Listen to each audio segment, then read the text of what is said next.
Hello everyone, a very good morning to all students. आज के session में हम बात करने वाले हैं कुछ और इंटेक्स क्वेश्चंस की जो कि दिए गए हैं आपकी एनसीईआरटी बुक के पेज नंबर 233 पर। जैसा कि आप सबको पता है कि प्रीवियस कुछ सेशन से हम बात करते आ रहे हैं इंटेक्स क्वेश्चंस के ऊपर।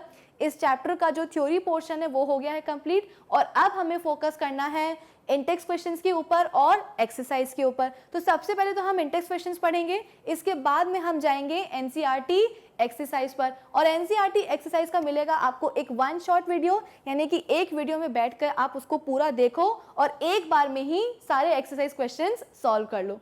तो बाद में आएंगे एक्सरसाइज क्वेश्चंस पे। सबसे पहले हम अपने जितने भी इंटेक्स क्वेश्चंस हैं उन सबको हम कवर करेंगे।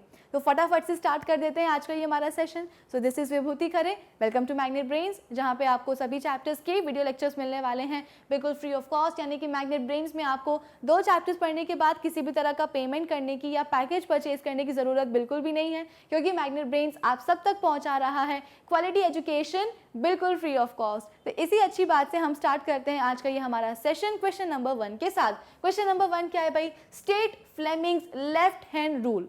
फ्लेमिंग का लेफ्ट हैंड रूल क्या है ये हमें बताना है भाई। इस चैप्टर में ना हमने कई सारे रूल पढ़े हैं। प्रीवियस इंटेक्स जो हमारा सेशन था उसमें हमने पढ़ा था राइट हैंड थंब रूल, और आज इस सेशन में हम बात करेंगे फ्लेमिंग्स लेफ्ट हैंड रूल की। भाई अब ये रूल क्या होता है, इसे समझने के लिए सबसे पहले तो आपको पता होना चाहिए कि ये रूल आया ही क्यों है, कहाँ से आया है। तो ध्यान थोड़ा सा याद करो, फ्लैशबैक में जाओ। हमने प्रीवियस सेशन में बात करी थी एक कंसेप्ट की। कंसेप्ट ये था कि जब हम किसी कंडक्टर के थ्रू इलेक्ट्रिक करंट पास कराते हैं तो वो कंडक्टर क्या बन जाता है? एक इलेक्ट्रोमैग्नेट बन जाता है। इलेक्ट्रोमैग्नेट मतलब क्या कि डेफिनेटली उस इलेक्ट्रोमैग्नेट के पास होने वाली है क्या? उसकी एक मैग्नेटिक फील्ड। अब हम क्या करते हैं, इसी तरह के एक करंट कैरिंग कंडक्टर को रख देते हैं कहाँ? एक दूसरे मैग्नेट की मैग्नेटिक फील्ड में। यानी कि हम कर क्या रहे हैं, बेसिकली 2 मैग्नेट्स को आपस में रख रहे हैं। एक एक्सपेरिमेंट किया था, अगर आपको याद हो तो, एक हमने क्या लिया था, हॉर्सशू मैग्नेट लिया था, और इसके बाद में हमने लिया था एक स्ट्रेट कंडक्टर। इस कंडक्टर के थ्रू हमने क्या किया हुआ था भाई, एक बैटरी जोड़ रखी थी, यानी कि इस कंडक्टर में इलेक्ट्रिक करंट फ्लो हो रहा था। यानी कि ये कंडक्टर कैसे बिहेव कर रहा था? एक इलेक्ट्रोमैग्नेट की तरह। और ये तो था ही हमारा हॉर्सशू मैग्नेट, है ना। इसका ये था नॉर्थ पोल और इसका ये था साउथ पोल। तो जैसे ही इस कंडक्टर में हमने इलेक्ट्रिक करंट फ्लो करवाना शुरू किया, ये कंडक्टर क्या हो गया, बेसिकली या तो ये दूर जा सकता है, 2 ही पॉसिबिलिटीज हैं। ये कंडक्टर क्या कर सकता है, हॉर्सशू मैग्नेट से दूर जा सकता है रिपल होकर के, या फिर ये कंडक्टर हॉर्सशू मैग्नेट से अट्रैक्ट होकर के इसके पास आ सकता है। तो ये जो 2 पॉसिबिलिटीज आई हैं कंडक्टर की, ये क्यों आई हैं भाई? यहाँ पे हमारे करंट कैरिंग कंडक्टर का डिस्प्लेसमेंट हुआ है। तो डिस्प्लेसमेंट क्यों हुआ है भाई? क्योंकि इसके ऊपर लगा है क्या, एक टाइप का फोर्स, और उस एक टाइप के फोर्स को हम क्या कहते हैं, मैग्नेटिक फोर्स कहते हैं। क्यों लगा ये मैग्नेटिक फोर्स भाई? क्योंकि मैंने आपको अभी अभी बताया कि एक कंडक्टर के थ्रू जब इलेक्ट्रिक करंट पास कराएंगे वो बिहेव करेगा एक इलेक्ट्रोमैग्नेट की तरह, यानी कि उसके पास होने वाली है मैग्नेटिक फील्ड। और ये तो हमारा हॉर्सशू मैग्नेट था ही, तो इसकी भी क्या होगी, एक मैग्नेटिक फील्ड होगी नॉर्थ से साउथ जाने वाली। तो 2 मैग्नेट्स की मैग्नेटिक फील्ड के बीच में आपस में क्या हुआ, इंटरेक्शन हुआ। इस इंटरेक्शन से प्रोड्यूस हो गया क्या, एक मैग्नेटिक फोर्स। तो मैग्नेटिक फोर्स लग गया कंडक्टर के ऊपर। मैग्नेटिक फोर्स 2 टाइप के होते हैं, एक होता है अट्रैक्टिव और एक होता है रिपल्सिव। तो अगर रिपल्सिव मैग्नेटिक फोर्स लगा है तो हमारा जो कंडक्टर है ना, वो हॉर्सशू मैग्नेट से रिपल करके उससे दूर भाग जाएगा। और अगर अट्रैक्टिव वाला फोर्स लगा है तो हमारा जो कंडक्टर है वो अट्रैक्ट होकर के आ जाएगा किसके पास, हमारे हॉर्सशू मैग्नेट के पास।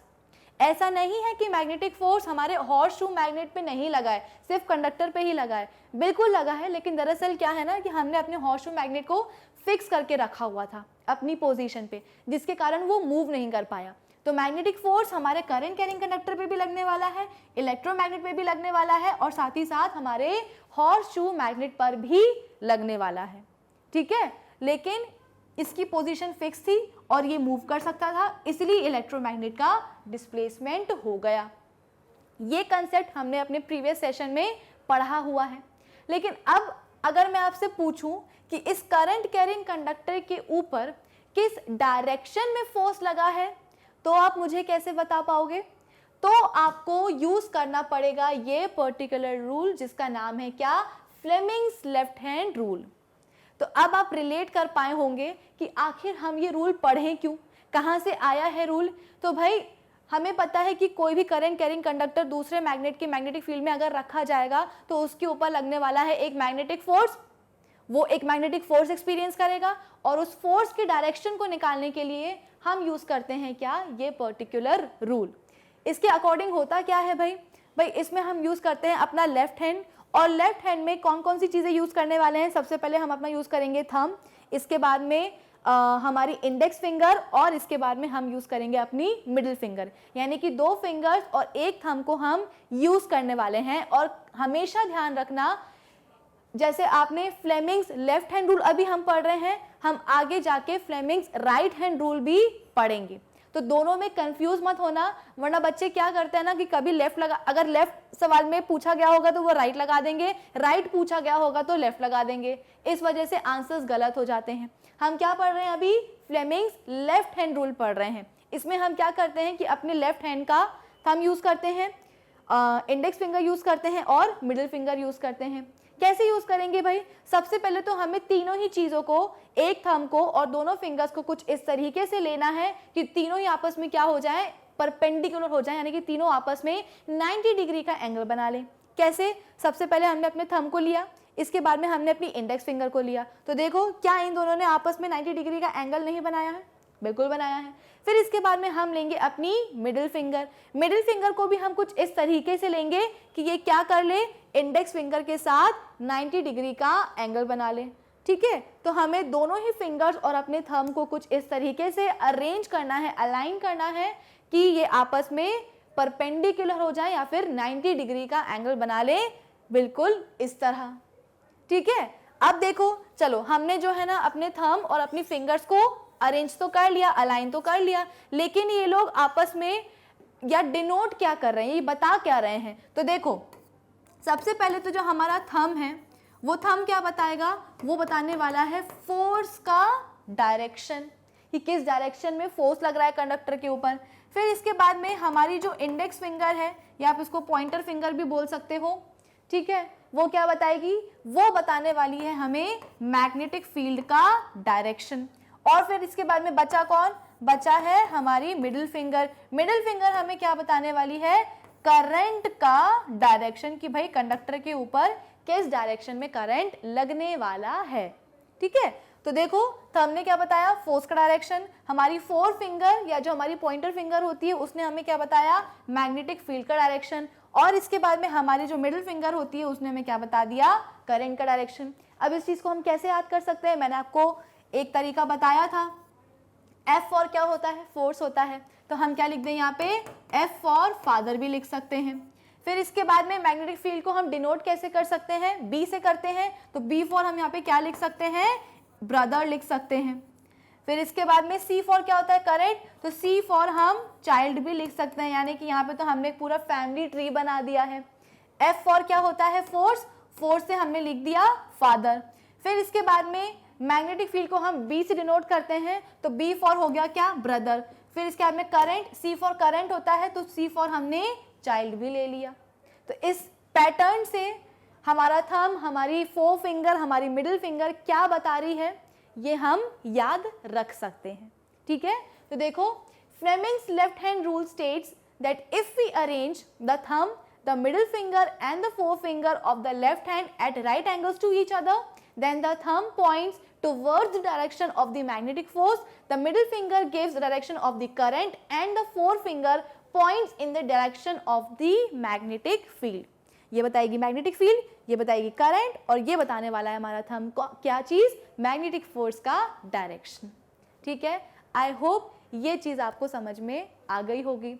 चलो अब हम बढ़ते हैं कहाँ, अपने नेक्स्ट क्वेश्चन के ऊपर। नेक्स्ट क्वेश्चन क्या बोल रहा है भाई, what is the principle of N electric motor.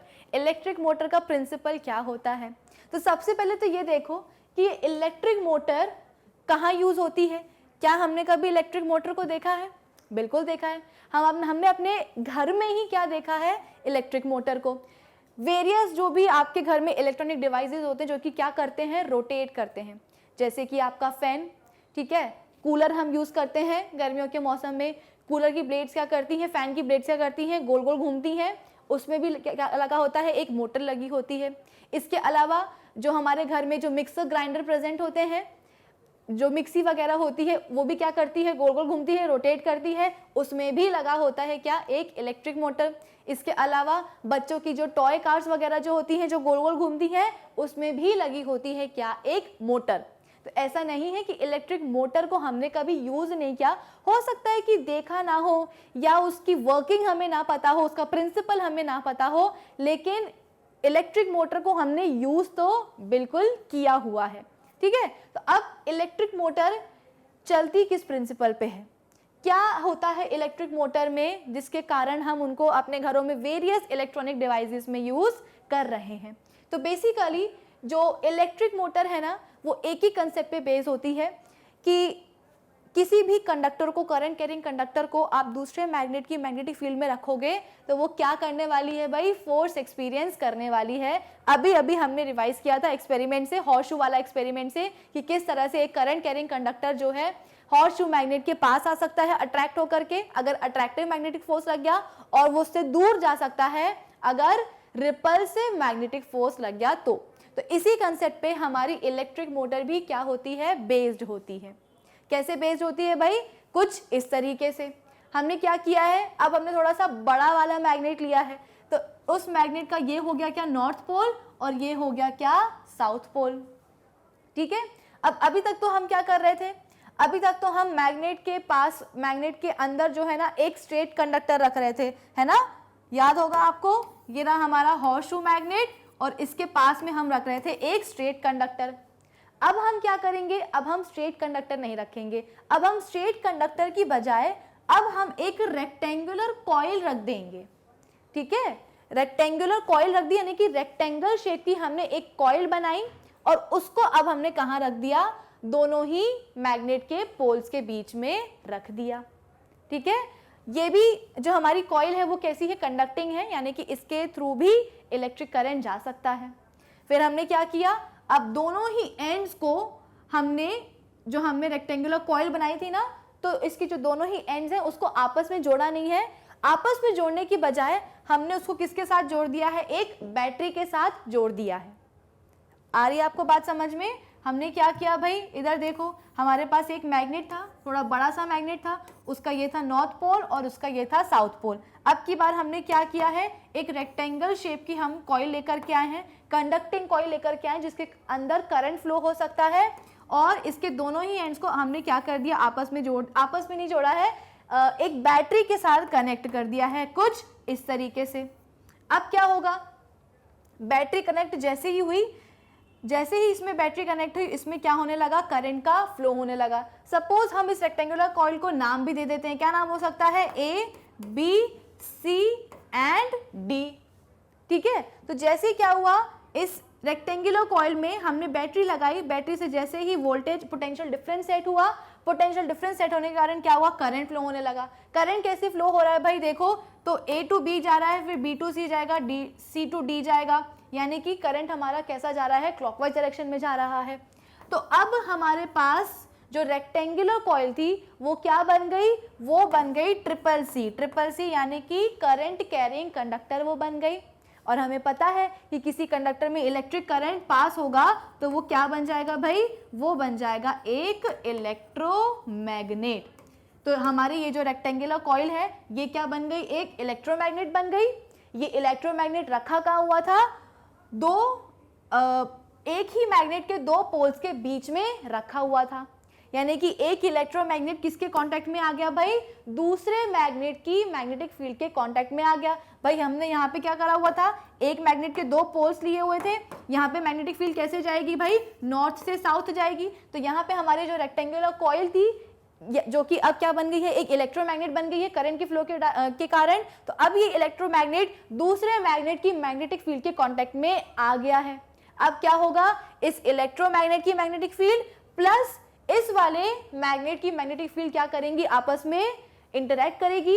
इस इंटरैक्शन से क्या प्रोड्यूस होगा भाई, इस इंटरैक्शन से प्रोड्यूस होने वाला है मैग्नेटिक फोर्स। और जैसे ही मैग्नेटिक फोर्स आया एग्जिस्टेंस में हमारी जो कॉइल है वो क्या करने लगेगी, रोटेट करने लगेगी। ठीक है, हमारी कॉइल क्या करने लगेगी, रोटेट करेगी। अब आप बोलोगे कि मैम क्या दोनों ही जो हमने पोल्स लिए हुए थे, मैग्नेट लिया हुआ था, क्या वो मूव नहीं करेगा? नहीं, वो मूव नहीं करेगा। क्यों? क्योंकि अभी भी हमने अपने मैग्नेट को क्या कर रखा है, स्टेशनरी कर रखा है, फिक्स करके रखा हुआ है। तो वो तो मूव करने से रहा। मूव कौन करेगी? हमारी ये रेक्टेंगुलर कॉइल मूव करने वाली है। क्यों? क्योंकि इस पे मैग्नेटिक फोर्स लग रहा है। जिस डायरेक्शन में मैग्नेटिक फोर्स लगेगा उसी डायरेक्शन में ये क्या कर जाएगी, मूव कर जाएगी, रोटेट कर जाएगी। तो जो हमारा इलेक्ट्रिक मोटर है, इलेक्ट्रिक मोटर बेसिकली करता क्या है? इलेक्ट्रिक मोटर का कंसेप्ट यही होता है। ठीक है, इलेक्ट्रिक करंट हम देते हैं रेक्टेंगुलर कॉइल को, जिसके कारण वो क्या करता है, रोटेट करने लगता है। रोटेशन मतलब क्या? एक तरीके का मूवमेंट। कैसा हो रहा है भाई? गोल गोल घूम रही है, रोटेशन हो रही है। तो क्या हम बोल सकते हैं कि यहाँ पे एक मैकेनिकल एनर्जी प्रोड्यूस हो रही है ना? यहाँ पे क्या प्रोड्यूस हो रही है भाई? एक मैकेनिकल एनर्जी प्रोड्यूस हो रही है। कौन सी वाली हो रही है? क्योंकि अब मोशन हो रहा है तो हम बोल सकते हैं कि काइनेटिक एनर्जी हो रही है। और मोशन भी कैसा है? रोटेशन वाला है। तो यहाँ पे हम बोल सकते हैं कि एक रोटेशनल काइनेटिक एनर्जी प्रोड्यूस हो रही है।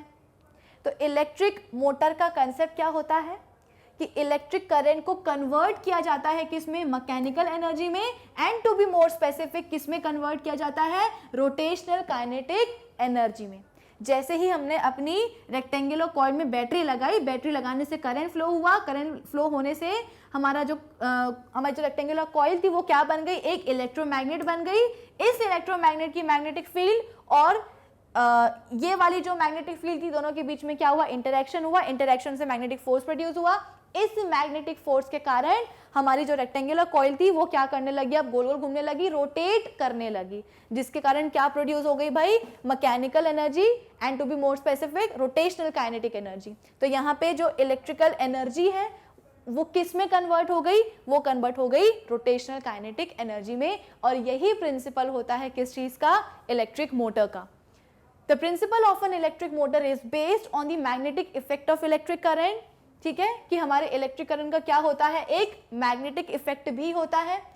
इलेक्ट्रिक करंट पास कराते हैं कंडक्टर में, तभी तो वो इलेक्ट्रोमैग्नेट बन पाता है ना। तो इसीलिए हम उसको magnetic effect of electric current भी बोलते हैं।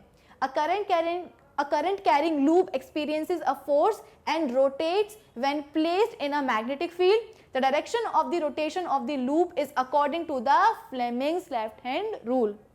और हम बोलते हैं कि किस डायरेक्शन में रोटेशन हो रहा है, यानी कि हमारी जो कॉइल है, रेक्टेंगुलर कॉइल जो है, वो एंटी क्लॉकवाइज डायरेक्शन में रोटेट कर रही है या वो क्लॉकवाइज डायरेक्शन में रोटेट कर रही है। ये हम कैसे पता कर सकते हैं? ये हम पता कर सकते हैं फ्लेमिंग्स के लेफ्ट हैंड रूल से। आई होप ये वाला क्वेश्चन भी आपको हो गया होगा क्लियर। सारी चीजें हम रिवाइज करते जा रहे हैं। चलो नेक्स्ट पॉइंट क्या है भाई? What is the role of the split ring in an electric motor? अब देखो, मैंने आपको प्रीवियस अभी जो क्वेश्चन था उसमें मैंने आपको क्या सेटअप बताया था कि ये रहा क्या? हमारे मैग्नेट के दो पोल्स, जिसको हमने स्टेशनरी रखा हुआ है, फिक्स रखा हुआ है, वो नहीं हिलेगा। इसके बीच में हमने क्या रखी थी भाई? एक रेक्टेंगुलर कॉइल रखी हुई थी। रेक्टेंगुलर कॉइल के लिए मैंने आपसे बोला था कि इस कॉइल के दोनों एंड्स को हमने आपस में नहीं जोड़ा है, इन दोनों ही एंड्स को हमने जोड़ा है किसके साथ? एक बैटरी के अक्रॉस। ये लो हमने जोड़ दिया एक बैटरी के अक्रॉस। अब जैसे ही क्या होगा, बैटरी से क्या निकला? इलेक्ट्रिक करंट निकला। इलेक्ट्रिक करंट कहाँ पहुंचा? इस कॉइल में पहुंचा, ABCD कॉइल में पहुंचा। तो इलेक्ट्रिक करंट जैसे ही पहुंचा, ये बन गया इलेक्ट्रोमैग्नेट, और दोनों ही मैग्नेट्स की मैग्नेटिक फील्ड में इंटरेक्शन हुआ, मैग्नेटिक फोर्स लग गया। इस मैग्नेटिक फोर्स लगने के कारण क्या हुआ? हमारी जो कॉइल है वो क्या कर गई? रोटेट कर गई। तो अब जरा ये बताओ, अगर जैसे अभी तो क्या है, मेरी कॉइल कैसी थी? स्टेशनरी पे थी, रेस्ट पे थी। जैसे ही ये रोटेट करेगी, जैसे ये रोटेट करेगी तो समझ लो अभी AB साइड जो था हमारी कॉइल का वो कहाँ है? लेफ्ट साइड में है। हाफ रोटेशन के बाद में क्या होगा? पहले मेरी कॉइल कैसी थी? ऐसे थी। और अब मैं किस केस की बात कर रही हूँ कि मेरी कॉइल क्या हो गई है? घूम गई है। कैसे घूमी है? अभी हाफ रोटेशन उसने लिया है। तो पहले AB साइड कहाँ था? लेफ्ट साइड में था। और DC साइड कहाँ पे था? राइट साइड में था। अब क्या हुआ? हाफ रोटेशन के बाद में हाफ रोटेशन के बाद में हम बोलते हैं कि CD आ गया कहाँ, यहाँ, और AB आ गया कहाँ, राइट साइड में। पहले कॉइल ऐसे थी, अब ऐसे हो गई, रोटेट कर गई कुछ इस तरीके से। अब दोनों ही कॉइल्स किससे अटैच थी भाई, एक बैटरी से कनेक्टेड थी वायर के थ्रू। तो जरा ये बताओ कि अगर मेरी कॉइल रोटेट करेगी, इसको आप ऐसे समझ सकते हो, सपोज जो AB वाला साइड था ना, AB वाला जो साइड था वो समझ लो पर्पल वायर के साथ अटैच था, बैटरी से पर्पल ब्लू वायर के साथ अटैच था, और जो CD साइड था वो किसके साथ अटैच था भाई, वो अटैच था रेड वाले वायर के साथ बैटरी से। क्या बोला मैंने, सपोज यहाँ पे क्या था भाई, पहले मैं पूरा ही रब कर देती हूँ, फिर से बना देती हूँ।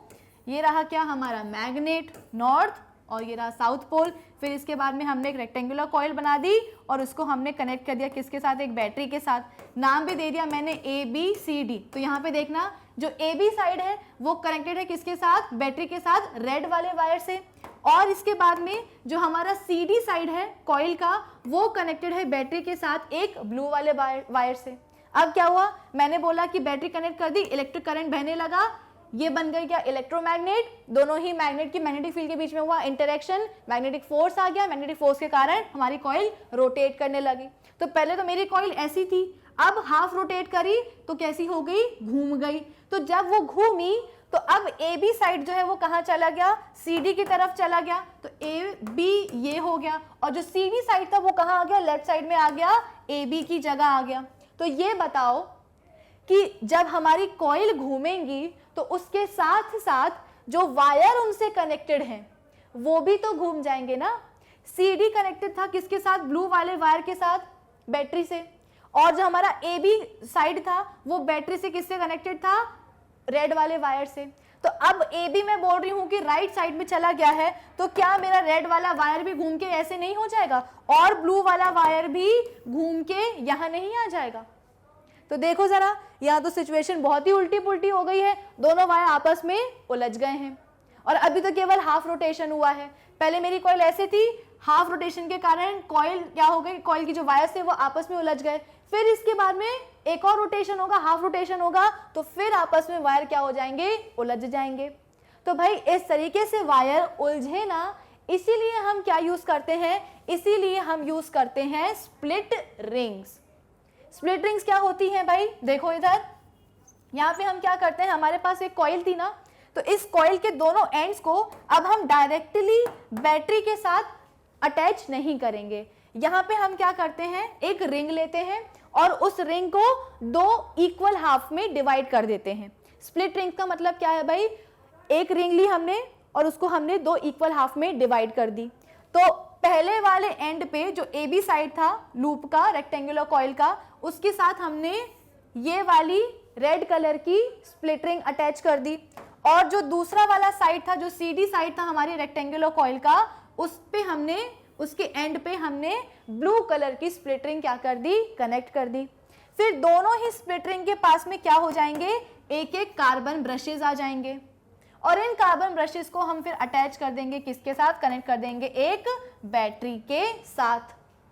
ठीक है, अब क्या होगा, जैसे ही हमारी कॉइल घूमेगी, कॉइल हमारी घूमी तो AB कहाँ आ गया, CD की जगह, और CD कहाँ आ गया, AB की जगह।